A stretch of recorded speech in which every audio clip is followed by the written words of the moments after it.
नील है नील शो में गया था ना। जब मुनावर का स्टैंड अप शो था तब नील गया था ना। वो तो ऐश्वर्या की ही बात सुनता है ना हमेशा, मतलब ऐश्वर्या को फॉलो करता है ना।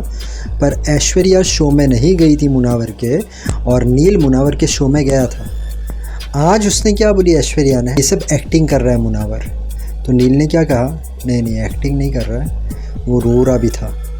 तो आपका जो हस्बैंड है वो मुनावर को गलत नहीं समझ रहे हैं। ऐश्वर्या आप फेक नहीं हो, पर आप है ना चीज़ों को ले नहीं सकती हो जब कोई आपको कुछ बोलता है। आपने है ना मुनावर को बहुत बड़ा दुश्मन मान लिया है। सबसे पहले आपके टोन को लेके मुनावर ने नील से बात की, तब से आपने उसको अपना दुश्मन मान लिया। आप फिर मुनावर के शो में नहीं गए। कल मुनावर ने क्या किया, आपको नॉमिनेट किया। आपका है ना दुश्मनी यहाँ तक हुआ था, आज है ना फूट गया। अब मुनावर आपको क्या बोल रहा है कि मैं खाना खा के आता हूँ, उसके बाद हम बात करते हैं। पर आपको मुनावर के साथ लड़ना था, और आप है ना अच्छा खासा बदतमीज़ी पे जा सकती थी। पर मुनावर दिमाग से उसने आपके साथ बात की तो आप सिर्फ एक ही डायलॉग चिपका रही थी मुंह पे बोलने का, वरना ना आपको इस तरीके से किसी तुरंत बताया जो आप भी सुन के ना शॉक हो गई, और आपको सोच सोच के इतना गुस्सा आ रहा था। ऐश्वर्या आपने नील को क्या बोला मालूम है, मुझे ना बदतमीज़ी करनी है, अभी मुझे ना बहुत बदतमीज़ी करनी है मुनावर के साथ जब झगड़ा हो। आप चिल्लाना बदतमीज़ी करना इजी है कि आप उसमें है ना डेफिनेटली सामने वाले को आप बराबर ले सकती हो। मुनावर ने क्या बोला कि आप है ना किससे दोस्ती करती हो, जो अंकिता और विकी का दुश्मन रहता है। और फिर वो आपके मुंह पे बोलते जा रहा है, और वो भी मीनिंग वाली बात है। तो आप एकदम हैंग हो गई, और आपके मुंह से तब एक ही चीज़ निकल रही थी मुंह पे बोलने का ना, पर वो तो उस वक्त आपके मुंह पे ही बोल रहा था। अब वहाँ पर जब आप हार गई फर्स्ट राउंड में, तो आपने सेकेंड राउंड पकड़ा। अभिषेक और वो लोग सब लोग बैठे थे, तब आप बोलती हो पहले दिन आई वो आयशा, उसने मुनावर के अगेंस्ट बोला। उसके बाद अब ये लोग दोनों साथ में बात कर रहे हैं, क्या हम लोग को समझ में नहीं आता है। अब अभिषेक ने जाके जब मुनावर से पूछा तो मुनावर ने क्या बोला कि यार क्या उसके साथ बाहर हुआ होगा वो तो मुझे नहीं पता है, और मेरा भी दिल है, मेरा भी दिमाग है कि मैं उसके साथ अच्छी तरीके से रहूँ। अभिषेक ने बोला अगर वो तेरे प्यार में पड़ गई, तो मुनावर ने बोला मुझे पता है क्लियर लड़की है। सेम आयशा ने ऐश्वर्या को भी बाहर बोला कि हम लोग शायद बाहर जाके बात भी नहीं करेंगे, ये तो अभी घर में है तो हम लोग बात कर रहे हैं। तो मुनावर का ये मानना है कि यार अभी वो 2-3 दिन पहले इतना रोया था, तो मुनावर का ये मानना है कि चल ना कोई एक ऐसा आया है जिसे मैं बहुत क्लोजली जानता हूँ, तो उसके साथ अगर बात कर रहा है, और चलो 1 मिनट के लिए समझ लो कि उसका आयशा के साथ प्यार हो भी गया, प्रॉब्लम किधर है। नाजिला के साथ तो ब्रेकअप हो गया है ना, और मन्नरा मुनावर को पसंद करती है, हो सकता है प्यार भी करती है, बट मुनावर की तरफ से हमने कभी देखा नहीं है ना कि वो बहुत ज़्यादा मन्नरा को पसंद करता हो, प्यार करता हो। जैसे आयशा के लिए है, जैसे आयशा के साथ रहता है, वैसे हमने नहीं देखा है ना। और इसके बाद भी मुनावर क्लियर करता है कि मेरा और आयशा का नहीं है, बट अगर वो उसके दिल को खुशी मिलती है आयशा के साथ बात करके, आयशा के साथ रह के, तो प्रॉब्लम किधर है यार। वो ऐश्वर्या बाहर भी जाके आयशा को पूछती है तेरा स्टेटस क्या है। एक्चुअली उसको सब पॉइंट्स ढूंढनी है मुनावर के खिलाफ। वो मुनावर पीछे बैठा था, ऐश्वर्या को सब पता था। ऐश्वर्या बोलती है कि खुद की क्या कोई गेम है। अरे मुनावर की पूरी गेम देखो ना, बिग बॉस ही तो अरेंज किए, बिग बॉस ने ही तो मुनावर के लिए क्या क्या चीज़ें की, मुनावर उसमें से भी निकल गया।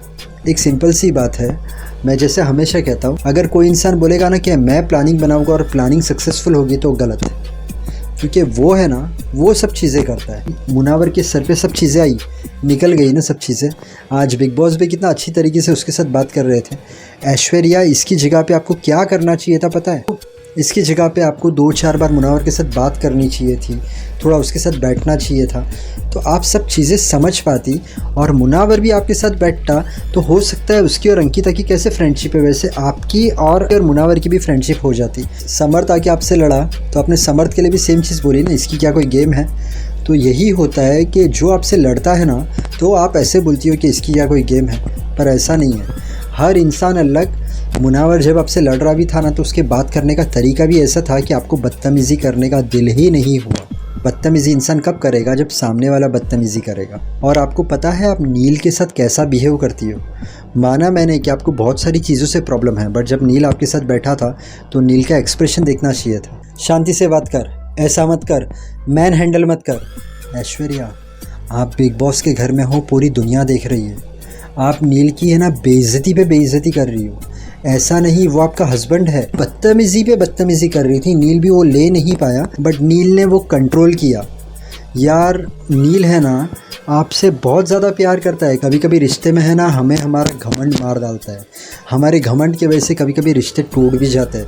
नील बहुत हैंडल कर रहा है, ऐसा नहीं है कि वो गर्म नहीं है, उससे भी बहुत गुस्सा आता है, वो भी बहुत कंट्रोल करता है।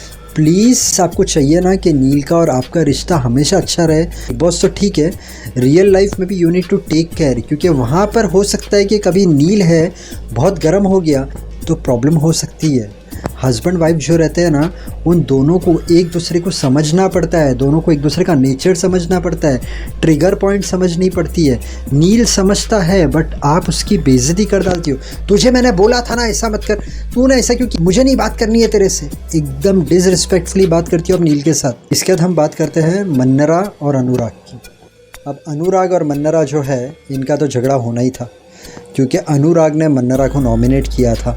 अब होता क्या है, दोनों का बाहर बहुत बड़ा झगड़ा होता है। अब एंड में वो जो टीम बी का डिस्कशन था, उसमें मन्नरा ने खुद के लिए पॉइंट रखा था। अब अनुराग आता है, अनुराग को ये एक्सप्लेन करना है, देख लास्ट टाइम तूने मेरे पर इल्ज़ाम लगाई थी ना, तो तूने भी तो आज वही की। और मन्नरा के तो दिमाग में ऑलरेडी वो बैठा था, वो मुनावर जो है उसके लिए यहाँ पर है ना, इसमें मुनावर की भी गलती नहीं थी।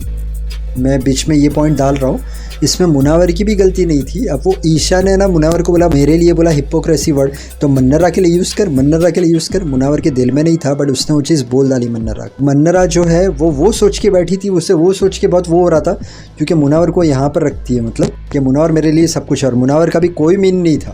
अब वो आधा तो कल पता चलेगा, जो मन्नरा को बुरा लगा है मुनावर मना भी लेगा उसे। तो अनुराग ने यहाँ पर उसे एक्सप्लेन करने आया था। अब बिग बॉस ऊपर से देख रहे थे, बिग बॉस ने क्या किया, भाई मन्नरा तू क्या आंसरेबल है किसी को, क्यों एक्सप्लेन कर रही है अनुराग को। उस टाइम पे अगर आपने नोट किया अनुराग का फेस, तो उस वक्त अनुराग का जो फेस है, अगर बिग बॉस कोई लड़का रहता और सामने रहता तो अनुराग जाके तड़ातड़ मारता। इस तरीके से अनुराग गुस्से में था। तभी हमने वो टास्क के अंदर अभिषेक और अंकिता की फ़ाइट देखी, जो वो नॉर्मली छोटी छोटी बात पे होने ही वाली है, वो लोग दुश्मन बन गए हैं। अभिषेक और समर्थ की भी फ़ाइट देखी, अभिषेक और समर्थ की एक लेवल अप जाएगी थोड़े टाइम के बाद। अब जब टास्क चालू हुआ ना, उसमें जो विकी नाच रहा था ना, वो बहुत धमाल था। सेकंड, वो जो आयशा और मुनावर जो कैच खेल रहे थे, वो भी एक नंबर था। और बिग बॉस जो मुनावर को बोल रहे थे ना, मुनावर बहुत अच्छी शर्ट पहनी है, मुनावर बहुत अच्छी शर्ट पहनी, वो सब भी अलग ही चीज़ें देखने मिली, वरना झगड़ा झगड़ा झगड़ा झगड़ा यही देखने मिलता है यार। और ये भी था, वो आयशा भी जो है वो ऐसे भले मुनावर के साथ ऊपर नीचे सब डायलॉग मारते रहती है, बट वो आयशा भी क्या बोले मेरे ऊपर वेस्टर्न अच्छा लगता है कि सूट अच्छा लगता है, मुनावर ने बोला। ये सब चीज़ें भी दिखाना बहुत ज़रूरी है। और सिर्फ झगड़े देखने में किसको मज़ा आती है यार। अंत में यही बोलूँगा, मेहनत करते रहना, ऊपर वाले पर विश्वास रखना। अगर आपका कोई काम नहीं हो रहा है, थोड़ा सब्र पेशेंस, काम हो जाएगा। फेल होने से डरना मत, उसमें से कुछ सीखना। हर इंसान जो दिल से मेहनत करता है, माँ बाप को खुश रखता है, सबसे अच्छी तरीके से रहता है, उसे कामयाबी ज़रूर मिलती है। पूरे दिन में ट्राई करना 6 से 8 गिलास पानी पीने की। इसके अलावा थोड़ा वॉकिंग, थोड़ा जॉगिंग, थोड़ी एक्सरसाइज कर लेना, इससे आपकी हेल्थ अच्छी रहेगी। वीडियो अच्छा लगा तो वीडियो को लाइक करना, चैनल को सब्सक्राइब करना। Thank you so much, God bless and wish you a very happy life.